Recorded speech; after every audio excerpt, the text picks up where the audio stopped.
I was stalking your Instagram profile earlier today, and I saw your birthday post, and you had a beautiful little write up about how you are really living this dream life, and you've manifested in all areas. You know, you have your relationship with your you have a relationship, you have a little kid on the way, you're living in your new house, your business is doing great.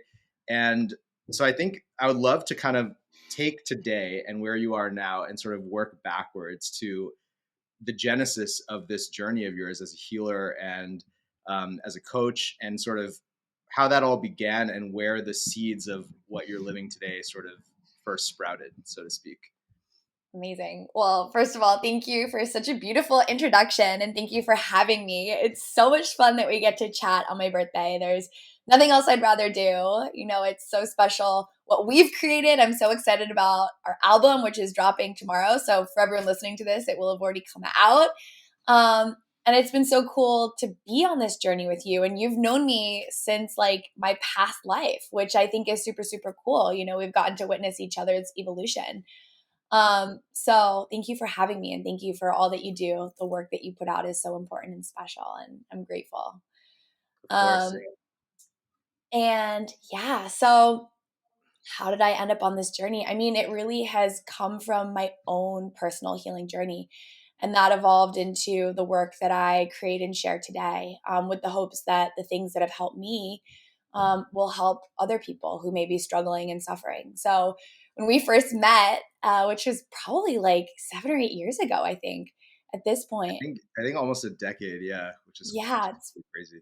wild. But I was living and working in New York City. And on the outside, I had a really beautiful, shiny, wonderful life. But on the inside, I was really, really struggling. And I was drinking a lot of alcohol. I was taking a lot of prescription pills. I was suffering from incredible anxiety, alcoholism, and addiction. Um, and my life was sort of just going. Like I was doing all the things that I thought I should do, but inside I was basically dead. And, you know, as time went on, I just was losing touch with myself, with my spiritual self, with who I truly am, and my sense of purpose. And I ended up in a really, really dark place in 2015 where I didn't feel like life was worth living. Like I had been trying to find purpose and meaning and hope, and I was just so stuck and lost that, you know, in a really, really drunken state after, you know, a really pretty normal for me, like day of going to boozy brunch, going to a concert, coming home, I was just aware of how broken I felt. And I got in my bathtub and I attempted to take my life. And I woke up the next morning by the grace of God. And it was like there was this voice in my head, this new voice that was like, Susie, wake up and live. And I went I went into work that day. It was a Sunday. I packed up my stuff. I called my boss. I said I need to get help. And I reached out and I got support. And I went away to rehab. I did inpatient rehab for 30 days. And in rehab, I was given so many gifts. You know, for 30 days, I got clean and sober. I began a daily gratitude practice. I had my first experience with sound healing in the form of music therapy. So I would listen with a therapist to music and I would just feel and cry. And I would use my voice and I would sing and really move energy. I didn't know what it was at that time, but it allowed, you know, working with sound allowed energy to start to move through me that had been so stuck for so long. Mm. And I got out of there and I began this journey into a path of sobriety and recovery. And by the grace of God, today I've been totally clean and sober for 5.5 years. So it's an absolute miracle. Thank you. But it's been, you know, one step at a time. And it's not just been about putting down the pills and putting down the alcohol. It's been really building tools in my toolbox to help me cope with being human, right? Because I took those things away and I was just as anxious, if not more than ever. Like my mind was so loud, so busy, that I had to find another way to quiet it because, you know, drinking and using just wasn't going to work. And so, I mean, and I remember when I had met, I'd known you for a little while, and you told me how you'd sat Vipassana, and I was so intrigued hearing about your experience, you know, going and sitting in silence for 10 days. And at that point in my recovery journey, I also started to begin to really explore meditation. First, I started with TM, Transcendental Meditation. I ended up sitting Vipassana myself, taking that time in silence. I started to go to sound baths when I moved out to California. And that was sort of like the real turning point for me, because in silence, you know, and in TM, we work with a mantra, you know, in silence, very special things happen, and we have profound meditative experiences. But when we use sound in meditation, it goes where no other medicine can. And it takes us to this really deep place of oneness, I find. And so I went, you know, I moved to California. I was extremely anxious, having panic attacks. And my aunt, who lives out here, she said, Susy, let's go to a sound bath. And I didn't even ask her what it was. I just went. It was like, yeah, of course I'll drive an hour and a half across town and go to a sound bath. And I laid down and I just listened, and they took us through a journey through the chakras, and the healer played crystal singing bowls, and I felt this sense of peace, you know, and calm and wholeness, which was like what I had been searching for all those years. Yeah. Yeah. You know? Totally. So I kept going. And eventually, you know, the light came back in my eyes. I started to feel more peaceful. That feeling of wholeness and love from within started to become my more consistent state of consciousness, rather than like the fear and anxiety. Like those thoughts started to get quieter, and I was aware of them. And I was like, oh, I don't have to listen to you. And so eventually I thought, I need to learn this. I need to learn this so that I can share it and help other people, because it really has this incredible capacity to help people to have a daily practice, you know, where they can come to this tool that really supports them in reaching the depths of their heart and soul and experiencing healing and peace. So I started to learn it. I started to share it. I was still working at a corporate job when I began, and then eventually I left that job and I started my own business. And the first sound baths that I led were on the beach. I literally, like, I didn't know what to do. I felt this inner knowing that was like, go to the beach and play your bowls. Amazing. Amazing. So I went, and in Santa Monica, I would just go down and play my bowls, and people would come. And then I started working with private clients, and I started working at rehab and treatment facilities, sober livings, and sharing sound healing with other people who were struggling with, you know, mental health and addiction. And it all just sort of unfolded. Like the post that you're referring to, it's like so many incredible things have happened in my life, and it's truly been this gift of me creating the space to learn how to trust and learn how to show up for life, even when it feels uncertain and scary and uncomfortable. Right. And just ask every day, ask the universe or God, which to me, God is love. Like, what do I do next? What do I do next? And that's how I ended up, you know, coming to California. That's how I ended up in that sound bath. That's how I ended up learning. That's how I ended up my first sound bath on the beach, and everything's unfolded from there. And I'm so grateful that I have this incredible opportunity to reach, you know, thousands, millions of people with the sound baths that I share around the world, and to have this beautiful life where I have this incredible relationship with a loving partner who, you know, it's a true connection of love. Like, we support each other. It's a healthy relationship, which I didn't used to know how to do or have. And right. we get to have like grown-up things like a house and a kid, and it's beyond my wildest dreams. And it's all been a gift of, you know, surrendering,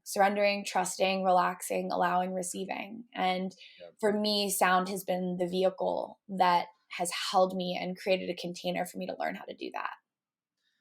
That's so beautiful, Susie. I'm like getting goosebumps hearing you talk about it. And it's like, I mean, there's so much wisdom in what you said. And if I may, I really want to just kind of double down on, touch back on the period of sort of not knowing what's next.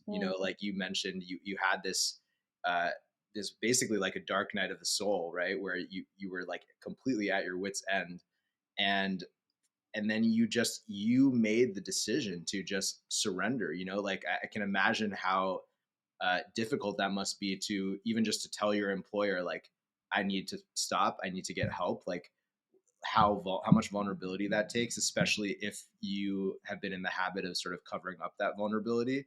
And I think, like, especially when like, if I look at you now, not knowing your story, like if I just find you on Instagram or something, like there's a lot of things that I see. Like I see the blue check and I see all the followers, and I go to your website and it's so beautiful, and you have these offerings and you're running a legitimate business and you have your home and everything. And it's like, it's I really want to touch on how all of that manifested from a place of surrendering and not knowing. And I feel like, for whatever host of reasons, maybe it's like there's cultural reasons and family pressures, or just the pressures that we put on ourselves.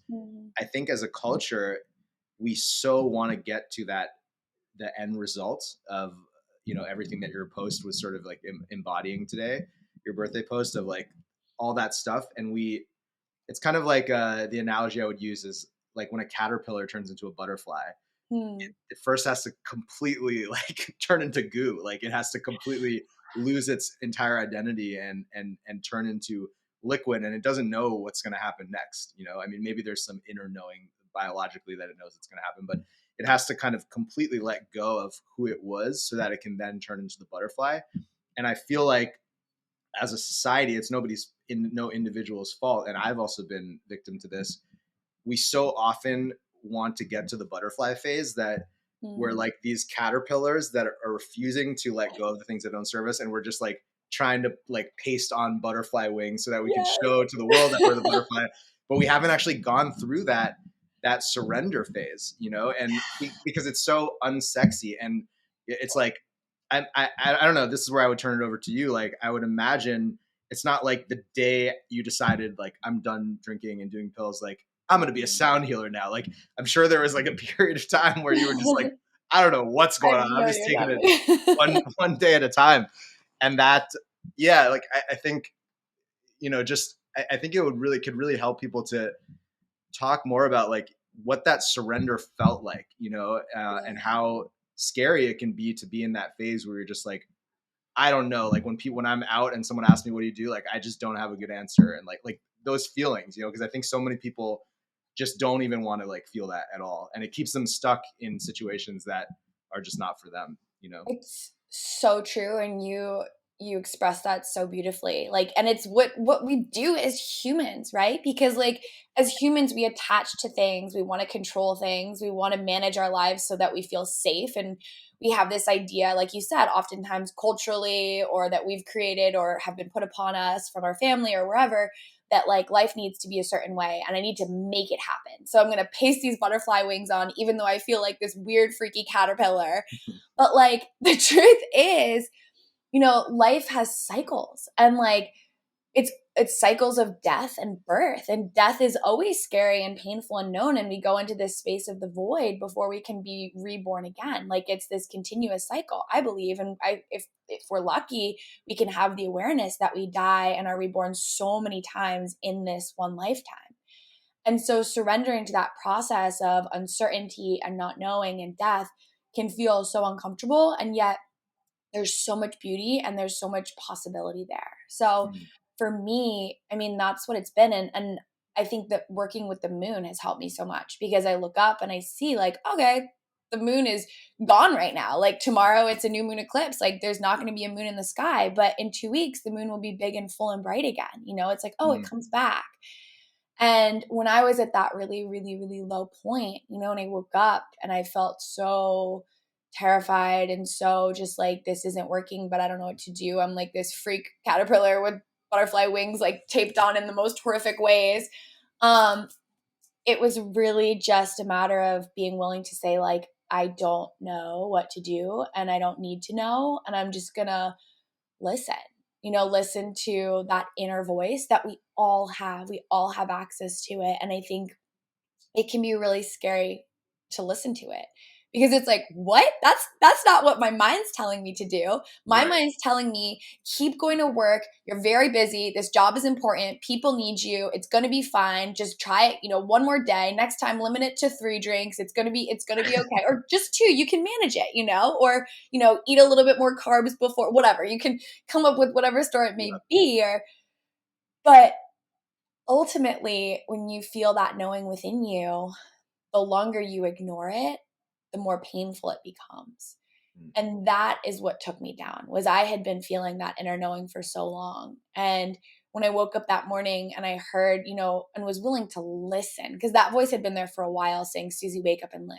And I didn't know what to make of it. So, I went to acupuncture and I went to therapy and I broke up with my boyfriend at the time. And I, did all the things. I tried to change the things around me, but I didn't realize that the change needed to come from within me. And so when I became willing to say, okay, I'm going to put myself in a space where I'm just going to be with myself.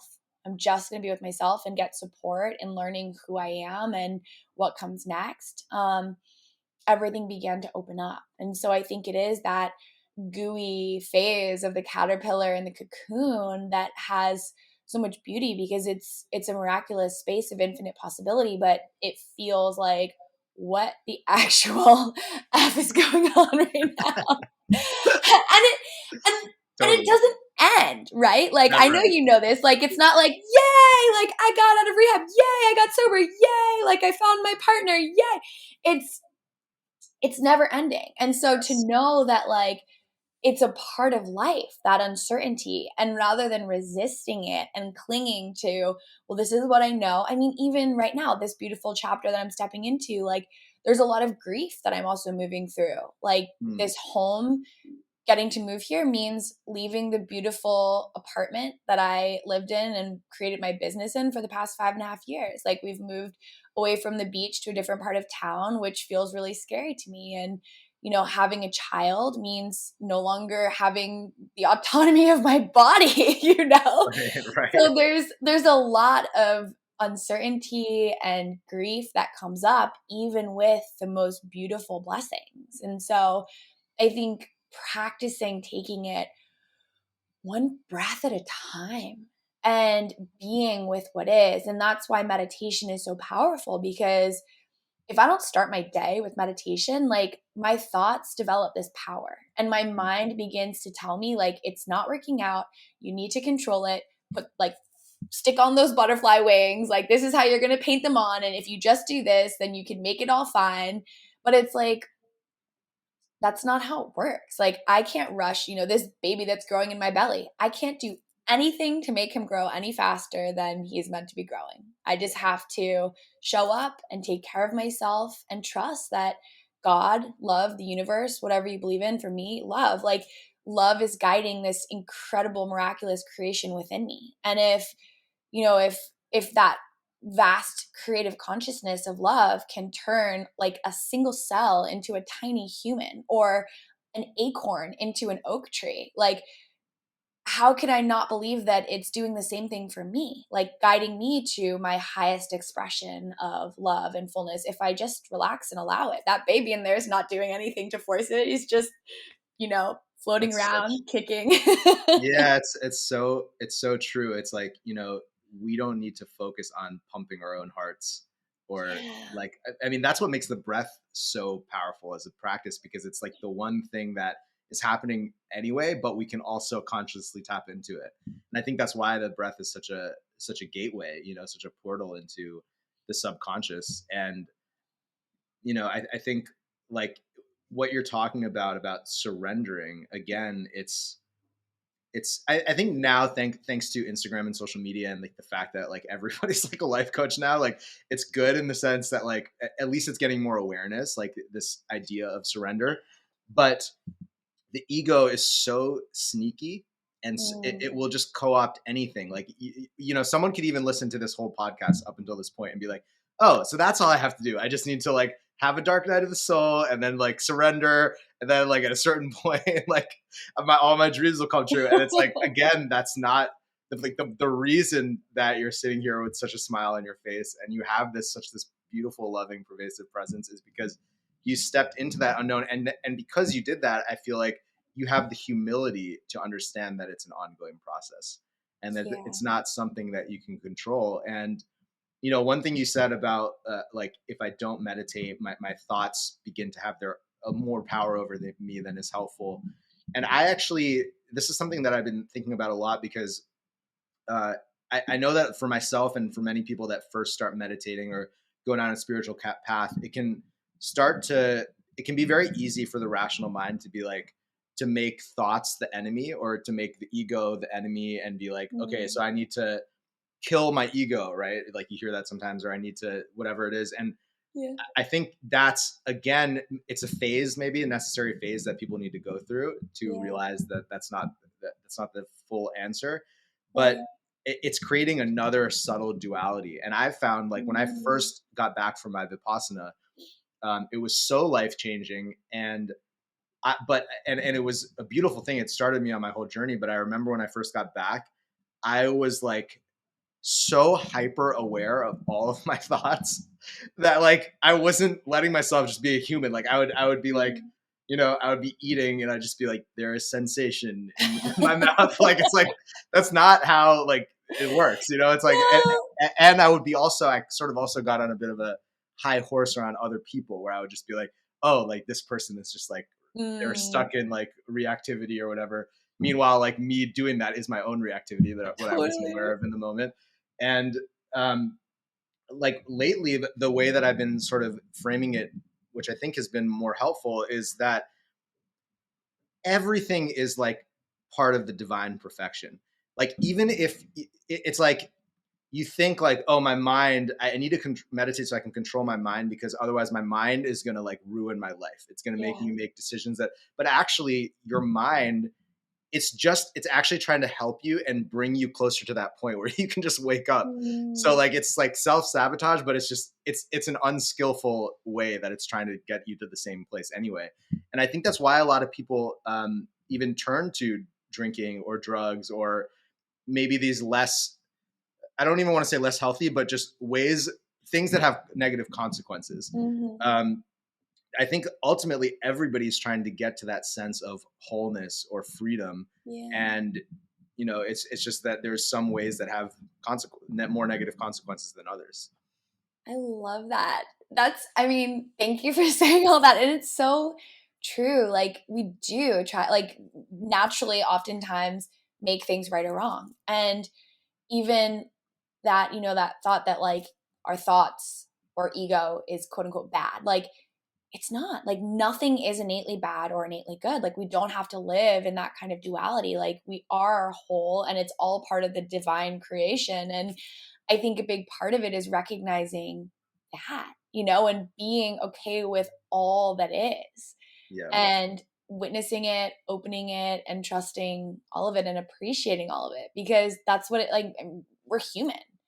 And as humans, we have thoughts. It's part of the experience, and they have a purpose, and they serve us. And if we didn't have them, or if we would become enlightened and we would just float away maybe and be done with this human experience. Like, there's a point for us to have every element of our life, every experience has a purpose. And so we're going there anyway. It's like, there's no rush. Like, we're all going to end up there anyway. So it's like, but I think that's maybe that's a good way to segue, because I also really wanted to chat about your business. And you are somebody that we've spoken a lot about surrender, and you see this a lot. Like, I've run into spiritual people, or people who identify as being spiritual, and you see a lot of memes around surrender and stuff. And sometimes it can feel like not grounded in reality. And it can feel like, okay, well, where is that balance between surrendering to what the universe is trying to bring through you, and then taking right action, as they would say in Buddhism, to actually be an instrument and be a vehicle for that thing. And one thing that I noticed about you, I never mentioned this to you, but it was like very subtle. It was like the first time we were chatting about our album, which we'll talk about at the end of the episode, that's coming out tomorrow, or will be out already by the time this comes out. But I remember, you know, I was kind of explaining the concept to you, like I want to do this album and I would love to have you do your sound healing bowls. And I remember like very matter of fact, it was like not a big deal. You're just like, okay, well, like this is my hourly rate. And then like, and we settled on a price. And just even to be able to say something like that, I know how much I have like struggled with that as an artist or as a person in an industry that's not really regulated. And I know a lot of other people who really struggle with putting a material monetary value on what they're doing and not being afraid to step into the fact that you're a business person too, you know, and you're because there can almost be this like spiritual shame of it's like less pure or whatever. Like there's these a lot of these ideas. So I would love to learn more just about like as a business woman and as a business owner, how that journey has been for you, you know, from first just doing it because it was for your own healing. And then eventually at some point having the realization that this is something that can help others. And then turning that into a business to getting to the point now where, at least in our conversation, it was so like aligned. It was just like, this is my rate. And it was like, it was so in integrity. And that really stuck with me. I really admired that because I know for myself, I've struggled with valuing myself in that way. So yeah, I would love to hear your thoughts on that. Yeah. Well, it's been a journey. I mean, my relationship with my business, my relationship with money has absolutely been a journey. But what it comes down to is, you know, money's energy. It's all energy. And so we're constantly exchanging energy. And I really live my life in a lot of awareness of like, where's my energy going? How am I using it? Is this serving me? Is this serving a greater good? Am I leaking energy? And I mean, back to what we were saying about like the human experience, right? Like on earth, nothing is bad or good. It just is. And energy is that too. And money is a form of energy. It's a currency. And so for me, it's been a journey of tuning into the value of my energy. And recognizing that there's no shame. There's nothing to be ashamed of when it comes to taking care of myself and building a life where I can live abundantly. And doing so in turn gives me more energy and more capacity to be of service and to make this world a better place. And I think there is a great shift taking place right now on our planet for artists, for healers, for people who are really bringing love and creative consciousness to our planet in a new way of like breaking free of old beliefs around like, oh, I'm spiritual, so that means I need to like go live on a mountain, or I can't have possessions, or I can't value nice things. And it's not that you can't value nice things, but it's that you don't attach to them. So like I know that my worth is not based on this home. Like it's not based on this laptop that I'm recording this on. So these things support me in having more energy to create the work that I'm here on earth to share. If I didn't have them, it would be a lot more challenging for me to reach people in, you know, Japan or Australia, or you're in New York. And are you in New York right now? Yeah. You're in New York. I'm in California. Like being able to afford a computer, being able to afford Wi-Fi, being able to afford a microphone, like affords me the ability to then share this healing, this passion, this gift that I have with the world. So I think getting very clear on the value of what you're doing and getting clear on your why. Like, why are you creating what you're creating? And I mean, especially if you're an artist, which I mean, you are, I am in the healing arts, like, we're here to create from source. Like, it's this magic that's flowing through us, and we're bringing this to earth. And so there's so much value to that. And if we self-sabotage and if we really dim our light and say like, oh, but I'm not worthy of charging or this or that, like, first of all, you can't sustain yourself and you're going to burn out. And you see that happen to so many artists, right? Yep. So many healers. But I lost my train of thought. I was going, but second of all, people won't receive your work in the same way. And that's what it is. Like, if I'm just constantly giving, I'm bleeding energy. And if I'm not receiving anything in return, first of all, you're going to feel weird about it. Like if I'm always giving you gifts and you try to give me a gift and I'm always refusing it, you're going to be like, I don't feel comfortable around Susy anymore. Like, it's awkward, you know?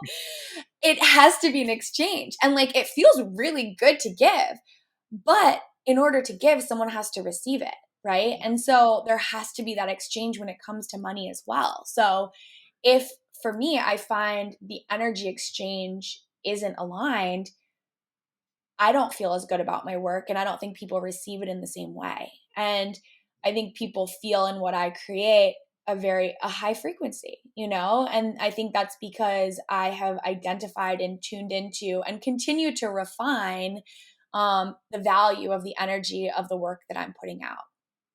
Totally. It's so true. And I just want to, one thing you said that really stuck out to me was the way that it's received is so impacted by the price or by the money attached to it. Like, again, it's kind of this like sort of unhealthy belief or trope that, especially with music, I know this has been a big thing, like that somehow the art is less pure if it's like you don't want to be a sellout and all this stuff. And I think like you said, that is definitely changing a lot because of the internet. Mm-hmm. And because I think also just happily, I think artists, especially like musicians who have traditionally just been so undervalued just because of the way that this industry is set up and the way it's incentivized. Now with the internet and things like crypto eventually and things like that, I think people are starting to realize like, no, I put so much blood, sweat, and tears into making this one song. And like, you're telling me that anyone can just listen to it for free on Spotify? Like, and so I think the more that you value something and price something accordingly, not only are you going to step your game up as a creator, because you're like, okay, I need to make sure that I can go to bed at night feeling like this is worth this price that I'm attaching to it. But also I've noticed that the person who's receiving that service or product, they're going to take it a lot more seriously. Yeah. Like, you're going to take an hour with a life coach who's charging you $500 for that hour much more seriously than, a life coach who's charging you. You're going to be on time. You're going to be 5 minutes early. Like, you're going to meditate before, like, you're going to have all your questions ready to go. And then everybody wins. Like, more value is just created. And Truly. that adds to this ever growing sort of abundance pie. And, I know for me, I look back sometimes with DJ gigs in the past, and this is one of my resolutions, is to really stay firm about what my rate is. And I know that sometimes I would just take something because I was like, well, like, what if I don't get it later? Like, it's like this scarcity kind of mindset, or I don't want them to think that I'm being like stuck up or whatever. And I think that's where this sort of idea of manifestation, like, who is the person you want to be and what would they do in this situation? Like, who is the person that's already achieved what you want to achieve, and would they like put up with this kind of treatment or this price or whatever? But I think taking that, again, seems to be the topic of the chat, requires a leap of faith. It requires a surrender and a trust that we actually are living in an abundant universe. It's like, that's something that we see a lot, but the degree to which someone truly actually is walking that talk and actually trusting that is it's pretty interesting. Well, and exactly. And I call that a sacred no. And it applies to, potentially turning down a job that isn't aligned. It applies to a relationship. It applies to anything. When you feel that knowing within you that you're like, that doesn't feel right, but I'm going to do it anyway. You're ignoring that sacred no, and the universe responds accordingly. And if you honor that sacred no and you're like, within me, I know that this is not the value of my work. Like, I know that my energy is worth more than, because they're not just paying you for the 2, 3, 4, 5 hours that you're DJing.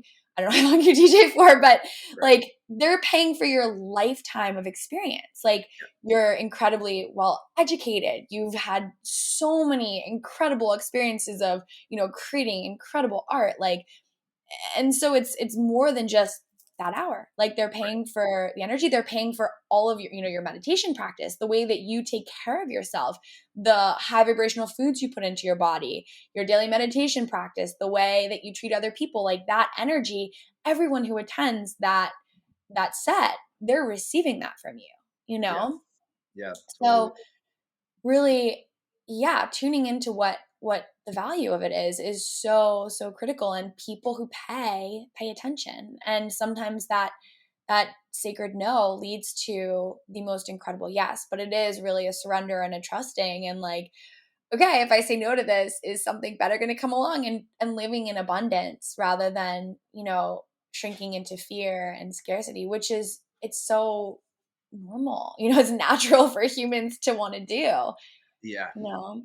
Yeah, I think it's like, it's I don't know if you're familiar with Ken Wilber's work at all, like integral theory and the way that he sort of maps out um the entire history of human civilization and how we're growing in these we're getting to these different levels. And I think, like you've alluded to a couple times, we're in this uh state right now collectively as a civilization, as humanity, where we're really we're really like starting to understand that it is an abundant universe, and we're starting to come from this place of love and Mm-hmm. this place of abundance, and we're sort of transcending this sort of primitive biological drive that I think kind of dominated humanity up until this point, where it was like very tribal, and I mean there's still a lot of work to do. Like we're seeing the consequences of tribalism playing out a lot, especially right now in a lot of Right. areas, but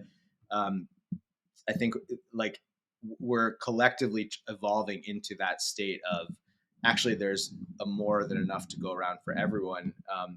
And so that in that sense, I have a lot of sympathy for how hard that is for people to really, myself included, to really Mm-hmm. embody, because it's so in our, you could even argue like in our It is. evolutionary DNA to Yeah. not think that way, so. Totally. We're breaking ancestral ways of relating and showing up and believing. And it is scary because and it comes down to, I mean, root chakra, right? Like, am I safe? Like, if I say no to this, can I feed myself? Can I house myself? Can I this? Can I that? But again, those are examples of sticking wings on a butterfly. Those are examples of trying to force the magic of the universe onto yourself rather than trusting that you are always safe, you're always supported. And we are all part of this one consciousness, this one mind, and our minds are connected. And so as each individual does work to heal themselves and live in more abundance, and more of a love-based mindset rather than a fear-based mindset, that consciousness will spread throughout the world. And there comes to be a tipping point where that will become the most pervasive consciousness on earth. And I think that's what we're moving towards right now. But as it's coming up, it's also triggering all the fears. And am I safe? I need to control this. And there's more control than ever in many places of our world right now, as on Right. the other side of things, people are really surrendering into love and this new way of thinking that's coming through in this Aquarian age. Totally, and it's the paradox is that the what people desire when they want to control, in the material world is safety and a feeling like everything's going to be okay, like basically like Mm. a homeostasis, and it's just fundamentally deep down everyone knows that that's not possible because everything's constantly changing, and Mhm. everybody knows fundamentally that they're going to die one day, but people don't. I think there's a difference between intellectually understanding that and living in a way where that's like you're really like aware of that all the time, Yeah. and you're aware of the impermanence. And it reminds me of a quote from Chogyam Trungpa, who's a great Tibetan Buddhist master, and he said, "The bad news is that you're falling through the air with no parachute, and the good news is that there's no ground," which I love. It's so true. It's Right, so true. And that's it, right? Like, this all feels so real. right. This all feels so real. But is it, right? Like, there's no ground to hit. Like, it's not bad or good unless we're deciding that it is. And I think actually, as you were saying that, I was having like sort of a breakthrough moment on my own journey. And I think that that's one of the reasons why I was able to get to that place, was because of the dark night of the soul that I went through.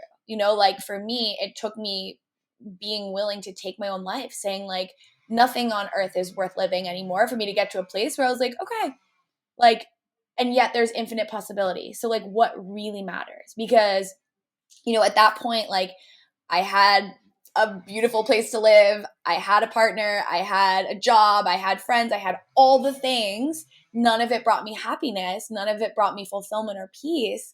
Right. And it was being willing to let go of all of that at any cost in order to look within, you know? Yeah, totally. So, Yeah, I mean, and it's like the reason that we want all those things is because we think that they're going to give us a certain feeling, you know. And I think what you did so well was recognizing that if you're not getting the feeling that you thought those things were going to give you, then you need to prioritize the feeling first. And I think that's like the magic trick, that once you understand, I mean, it's not like one moment and then like you're just good, as we know, like it's a constant journey. But I think like realizing that you give yourself that feeling first, and then the universe responds, and it's like, oh, okay, now you're ready for like some good times, because you're showing up like, you know, it's just like if you show up to a party in a terrible mood, like no one's gonna want to talk to you. But if you like show up and you're like, I'm in a good mood, I'm here to explore and play and have fun, then you you know, become that's magnetic and how everyone wants to hang out. It's true. right. And it's something I do business coaching and mentorship. And one of the exercises that I give my mentees to do is to really practice embodying the level of prosperity or abundance that they want to receive. So like, say they want to make 6 figures, say that's like a huge breakthrough for them. How do you show up as someone who makes 6 figures a year? How do you drink your coffee? How do you take a shower? How do you answer the phone? And like feel in your body on a moment to moment basis, like, I made $100,000 this year. Like, how does that feel like for you? Yeah. And how would you speak to people differently, if at all? Or how would you speak to yourself? And when we start to embody that feeling, exactly like you said, the universe then begins to reflect it, right? So like, you know, and you can do that for anything. It doesn't have to be like a certain amount of money. It could be like, I'm successful. It could just be as simple as that. How does a successful person show up in the world? How am I showing up as Susy who is successful? You know, or Susy who is loved, or Susy who is whatever it may be. And from that feeling, the universe creates incredible experiences to reflect that back to you. That's so true, you know. And it's even additionally to that, like, what standards do you hold yourself to in terms of like, you know, a big thing breakthrough that I've been having with a coach that I've been working with is just around discipline, right? Like, because I'm my own boss, I'm an artist, and in many ways, like sometimes it's glorified as an artist, like you don't have to wake up early, and you can like, you're like up late at night, like working on your like creative thing or whatever. And like, it's cool. Like I've lived all that stuff and it's great, but thinking about like, okay, the person that I want to be and the impact that I want to have, like, does that person sleep in until noon? Maybe they do. Like, there's nothing necessarily wrong with it, but it's just like to ask yourself those questions, like, how does that person show up? What is that person's relationship to discipline? You know, like something that I recently uncovered with a coach of mine is that I actually had a very not optimal relationship to discipline, because growing up, my family my parents were so strict with me that I began to equate discipline with doing things that I don't like. So it was like discipline became like, anytime that I have to employ discipline, it means that I'm losing freedom. And like, so that means that I just like was shirking responsibility all the time with everything.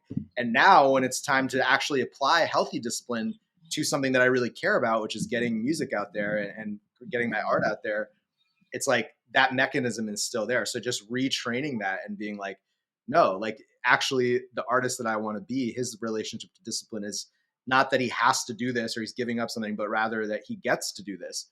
And this is something that he gets to actually employ this skill so that he can, you know, get his art out there. And it's, as we both know, I mean, it's just like an endless, you know, rabbit hole of healing, and it just goes on forever. And it's so beautiful, you know. It's like the spiral dynamics thing where you keep revisiting the same things but from like a slightly higher perspective. And yeah, I think that's maybe that's a good place to wrap, because I know we have a hard stop in a few minutes, and we can just quickly chat about our album that is technically dropping tomorrow from the date of recording, but will be out by the time this comes out. So yeah, I can just kind of give a primer, and then you can add whatever you want to add, Susy. But basically, for the listeners out there, Susy and I have created a 20-minute album. And essentially what it is it's a 20-minute guided sound meditation that takes you through the 7 chakras of the body.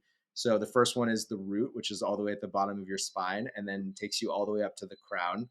And it's 7 tracks, and each track is at a different musical key or frequency of its corresponding chakra. So basically, you just put it on. It's on Spotify and everywhere where music is available. And if you guys want, you can also purchase it on Bandcamp, and then you'll get some instructional videos and PDFs that'll help you use it the right way. And yeah, I mean, this has just been a labor of love. This is something that I wanted to do for a long time. And, you know, I recorded sounds from the Amazon jungle when I was in Peru, and sounds from caves in India, and all these spiritual, really healing, high energy charged places from all over the world, and created this bed. And I sent it over to Susy, and she played her beautiful healing bowls at each of the different 7 frequencies. And yeah, I guess the last thing I'll say before turning it over to Susy is, just for me as a DJ, as an artist, this has been something that I feel really proud of doing. You know, like, I make music for people, to help people feel good and feel free. And oftentimes that music is consumed in, you know, kind of like escapist environments. Like, it's just, it is what it is, like sometimes in the club or whatever. And I still think that's beautiful and healing and everything. But this was an opportunity for me as an artist to create something with a really deep healing intention that isn't just about like making a banger for the club, as much as I also love doing that. And so yeah, I'm super excited about this. If you guys haven't listened to it, go check it out. It's on either of our pages on Spotify. And yeah, I guess I'll turn it over to Susy if there's anything you wanted to add. Yeah, well, I'm so excited about what we've created. This collaboration is so special, and I'm so grateful that I got to be a part of it. And I can't thank you enough for asking me. When you reached out, I was like, this is exactly what people need, you know? And it provides, it's a very practical tool. It provides a structure for people to make use of in a variety of different ways. And that's what I love about it. Like, I'm all about taking magic and making it practical, right? Like, our whole conversation basically comes down to that. Like, how do you take love and magic and these higher dimensional, higher consciousness conversations and bring them into real life, right?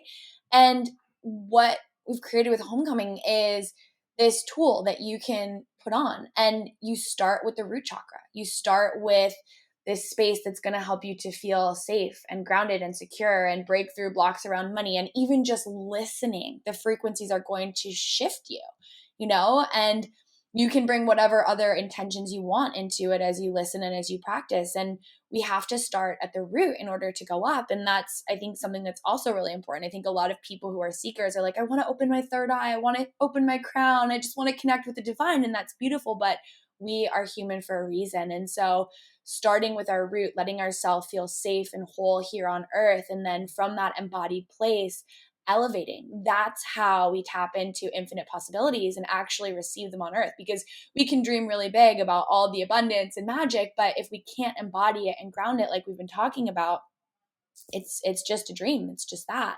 Right. And this album supports people in doing that. It creates this structure that you can turn on. You know, you can make this your daily meditation practice. Turn this on, listen to it, move through each chakra.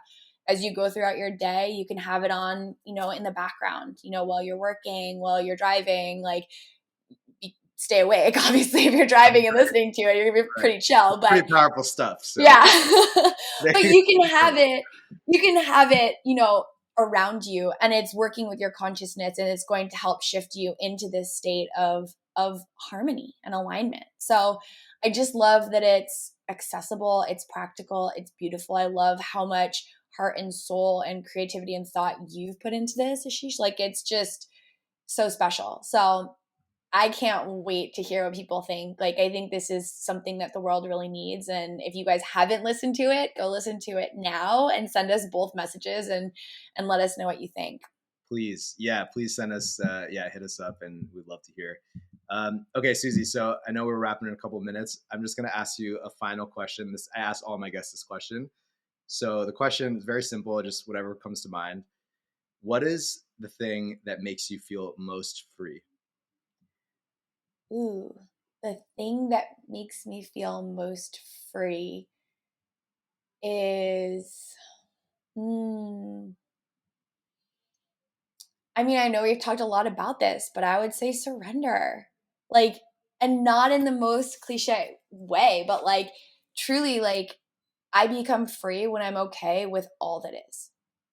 You know, when I'm in a space where I can say, this just is. It doesn't have to be good, it doesn't have to be bad. Like, this is what's before me, and that is freedom. That's infinite possibility, because the second I decide it's right or it's wrong, I'm trapped, you know. But freedom to me is, yeah, infinite possibility and surrender. I love that. And I love that your answer was something that's in your control. You know, like you're like, freedom is something that I can do or not do, which is surrender. Yeah. So yeah, Susy, thank you so much. You are just like a ray of magic and love. And I really, really appreciate you in my life. And I feel so honored to be walking this incarnation's path with you. And happy birthday. Have an amazing day. Guys, when you're hearing this in 10 days, just like go hit up Susy and she'll have like another birthday in 10 days. Birthday month. Yeah, exactly. But yeah, thank you so much, Susy. And yeah, last thing, where can people find more about you if they're interested in your coaching or anything like that? Where can they go? Yeah. So to connect with me, the best thing to do is check out my Instagram, the Copper Vessel. If you're interested in learning about sound healing, I have a training which is called the Sound Healers Academy. There's an Instagram for that too, the Sound Healers Academy. And check out my website. It has all the information about, you know, my mentorship, my trainings, my virtual sound baths, my in-person offerings. There's lots of free ones that you can listen to on there too. I have a monthly membership with lots of amazing live virtual events. So www.thecoppervessel.com. That's where you can find me. And please send me a message. I answer all my DMs. I love to hear from you guys. And I really cannot wait to hear what you think about the album. And thank you so much for listening. Thank you so much, Ashish, for having me. I love you. This is such a joy. So much fun.